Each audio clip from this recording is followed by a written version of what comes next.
Cześć moi mili, z tej strony Adam Chodorowski ze sklepu modelarskiego Tank Models. Dzisiaj kolejny poradnik.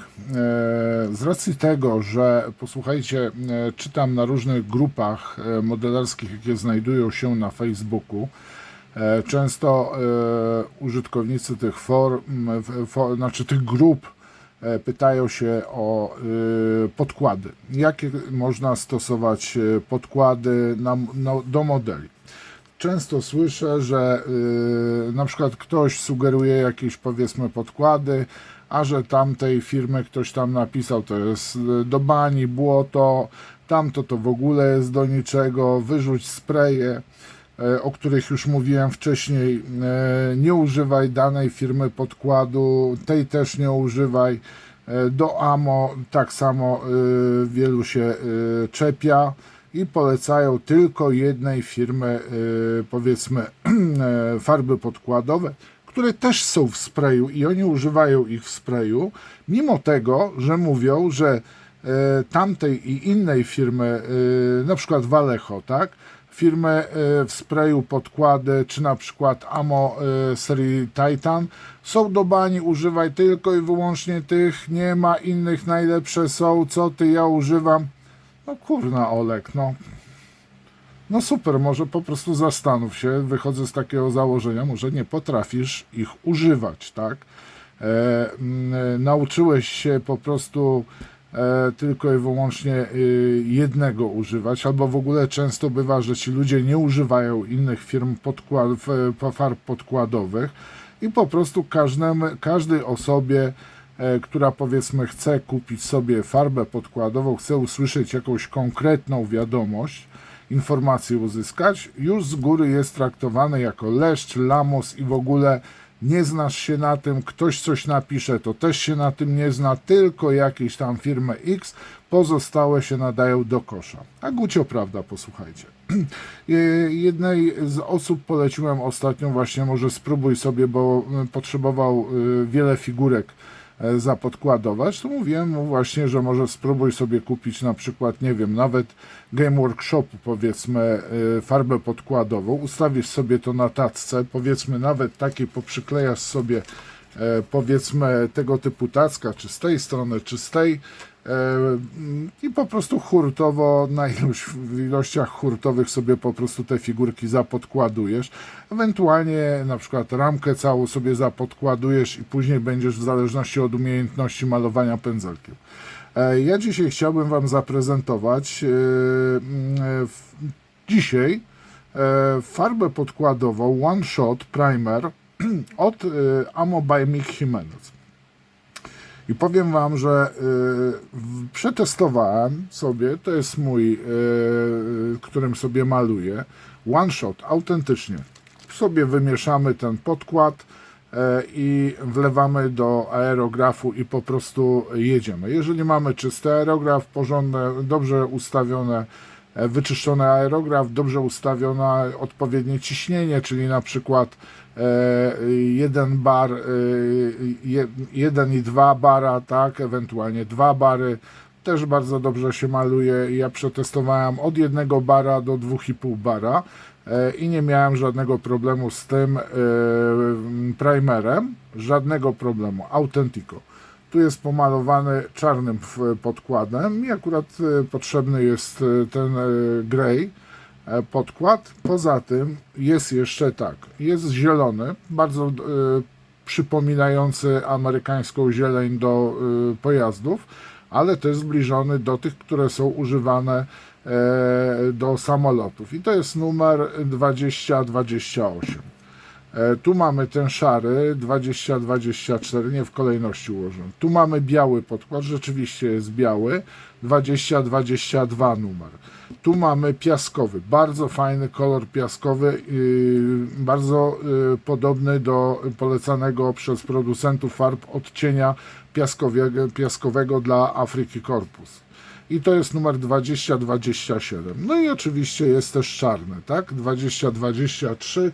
Te są oczywiście też jeszcze jest tam jeden taki rudy kolor, ale nie wiem szczerze mówiąc do czego. I posłuchajcie, dzisiaj chciałbym Wam właśnie pokazać Tak jak producent nakazuje, znaczy no proponuje, tak, że bierzemy sobie po prostu takiego primera w tej buteleczce o pojemności, posłuchajcie, no właśnie, gdzie jest pojemność? Nie wiem, 100 to jest chyba, posłuchajcie. No, diabeł ogonem, ale to jest najprawdopodobniej 100. Jest wyprodukowany w Stanach Zjednoczonych i powiem wam, że po prostu ja dopóki nie sprawdzę czegoś, to w tym momencie po prostu nie potrafię z tak zwaną ręką na sercu komuś coś polecić. Tu mamy pomalowaną wieżę taką testową od ICM-u, która jest zapodkładowana czarnym podkładem. Proszę bardzo. Tak prezentuje się ten podkład. Jest gładkie powierzchnie, nie ma żadnego ziarna na tym. Jak sobie taśmą będziemy przyklejać, tak samo nie będzie nie odchodził ten. Tylko że jest jeden warunek, pamiętajcie, farba podkładowa to nie jest taka farba do malowania, powiedzmy, tak jak ja sobie tu wezmę, powiedzmy Vallejo biały, tak, model R z 71001, tylko farba podkładowa ma chronić nam właśnie model przed właśnie, żeby farba się nie zdarła, tak, żeby był zabezpieczony ten model i jak sobie będziemy farbami już dedykowanymi do danego pojazdu malowali, to żebyśmy mieli zabezpieczony model plastik, że nie odejdzie nam, nie zarysuje się. I teraz tak, posłuchajcie, był też temat dotyczący odtłuszczania ramek. Ja czasami o tym zapominam, czasami stosuję, posłuchajcie, wielu się dziwi, ale powiem wam, tego typu uniwersalnych ściereczek, jeszcze nie zawiodłem się, ewentualnie higienicznych na alkoholu, że sobie te większe elementy przecieram, następnie to szybko odparowywuję, nie zostawia żadnych zatłuszczeń i można spokojnie sobie odtłuścić większe powierzchnie w modelu. Możecie też umyć w płynie, ale no, płyn do naczyń to jest płyn do naczyń. Ja jeszcze nie byłem. I teraz właśnie chciałbym wam zaprezentować, jak zachowuje się ten, posłuchajcie, primer podczas malowania. Uwaga, tu sobie wezmę już ten ostatnio prezentowany aerograf firmy, proszę bardzo. Mamy tutaj już Evolution Silverline Soro z dyszą 0,2. 0,2? Dobrze, 0,2. Delikatnie sobie wymieszam. Bez żadnych rozcieńczaczy.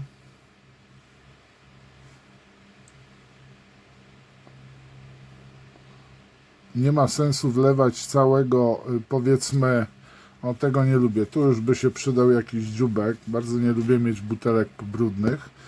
Proszę bardzo, tyle wlałem tego primera. Zawsze mogę dolać. Lepiej wylać i dolewać niż wylewać primer. Proszę bardzo. Teraz sobie, bo tutaj wcześniej umyłem. Przy okazji sobie takie kreski, zygzaczki postawię. No i teraz zaczynamy sobie malować, tak?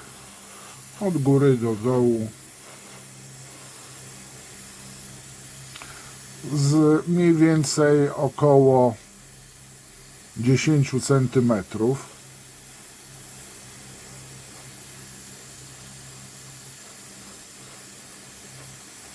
Nie ma sensu szaleć z grubością podkładu. Po prostu, no powiedzmy, jak to się mówi, ma być zabielony element modelu, a nie zalany, powiedzmy, żebyśmy tak nie malowali blisko, tylko z daleka, żeby się ładnie rozprowadził tutaj farba czy też podkład, w tym przypadku podkład na modelu, ale żeby nie zalało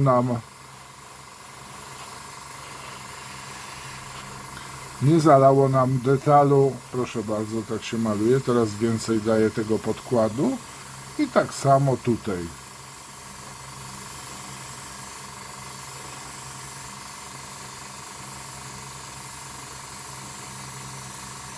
Nie z bliska, z daleka, 10-15 cm spokojnie sobie możemy zapodkładować one-shotem. Bez żadnego zatykania. No wiadomo, że jak wezmę z daleka, no to mam mniej więcej tak. Jak czym bliżej,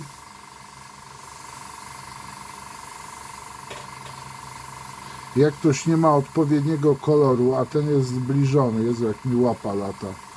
Jeszcze nie mam wprawy.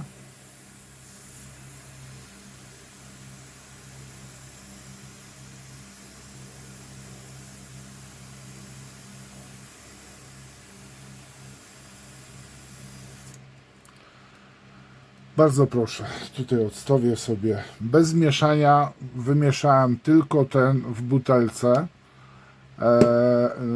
płyn nie bulgotałem już posłuchajcie, bardzo fajnie pokryty jest element, bardzo zbliżony jest do takiego koloru, jakim można malować wczesne niemieckie czołgi, nie tym takim bardzo ciemnym, ale normalnie ten można użyć, można go sobie później na przykład pomalować powiedzmy ciemnym, czarnym powiedzmy, białym primerem na przykład można sobie krawędzie zaznaczyć, ewentualnie duże powierzchnie, a czarne, żeby krawędzie zostały, żebyśmy takiego światła dodali powiedzmy modelowi.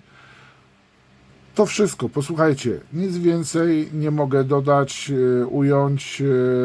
Mogę śmiało polecić primery od Amo, one-shoty, nie ma z nimi najmniejszego, teraz nie ma żadnego, nie mam problemu z nimi, a już naprawdę próbowałem z rozcieńczalnikiem, mianowicie mówię o tym rozcieńczalniku dedykowanym przez właśnie Thinner, przez również Amomiga. Ja stosuję w ten sposób, robię, że jeżeli używam jakiegoś produktu danej firmy, to używam również dedykowanego rozcieńczalnika chemii, powiedzmy, tej samej firmy, ponieważ mam pewność, że na przykład nie zważy mi się farba w kieliszku, powiedzmy, i staram się dodawać zawsze w ten sposób, że jakiś procent daję rozcieńczalnika, na przykład do kieliszka, czy też do jakiegoś pojemniczka, gdzie sobie mieszam farbkę, i następnie już wlewam, zawsze daję, pamiętajcie, dawać najlepiej jest najpierw rozcieńczalnik, bo farby mają to do siebie, że one opadają szybko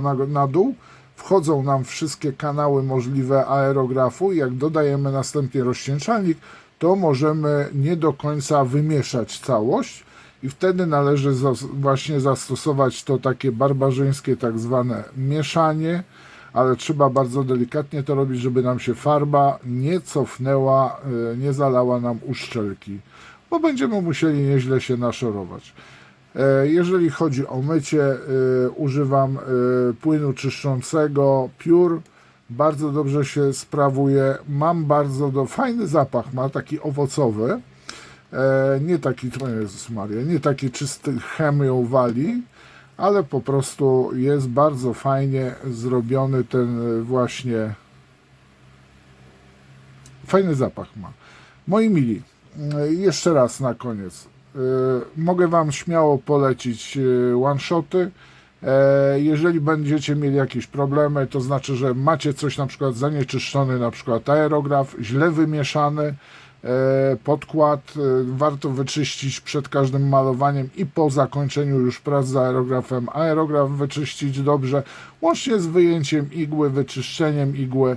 Macie kilka odcieni, one-shoty znajdują się od Amo, oczywiście w stałej ofercie mojego sklepu. Link do produktów Amo znajdziecie w opisie sklepu. Zapraszam do subowania mojego kanału, lajkowania i jeżeli chcecie być na bieżąco informowani, zaznaczcie po prostu ikonkę dzwonka. Znajdziecie suba w prawym dolnym rogu, wystarczy kliknąć na tą ikonkę i będziecie zasubować, dostaniecie takie okienko do zasubskrybowania mojego kanału. Na chwilę obecną żegnam się z Wami, życzę Wam udanego dnia, do usłyszenia i oglądajcie i do usłyszenia w kolejnym odcinku unboxingu, czy też na przykład poradnika modelarskiego. Pozdrawiam Was, trzymajcie się, cześć.